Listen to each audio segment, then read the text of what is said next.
हे पुरी हे या लाखोच्या गर्दीमध्ये सगळी नाती आपल्या सोबत असतात पुरी.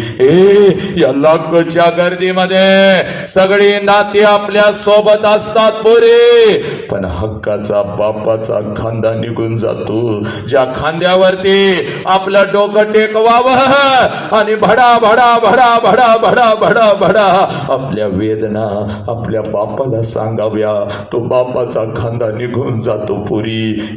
तो हक्काचा पदर निघून जातो. ज्या पदराच्या आड लपाव आणि हंबरडा फोडून लहान लेकरासारखं कडकडून आपल्या आईला मिठी मारावी, तो आईचा हक्काचा पदर निघून जातो पुरी. हक्काचा पदर निघून जातो. ज्याला आई बाप नाही त्याला काही नाही बघ पुरी, त्याला काही नाही. माझ्या लेकरा, मला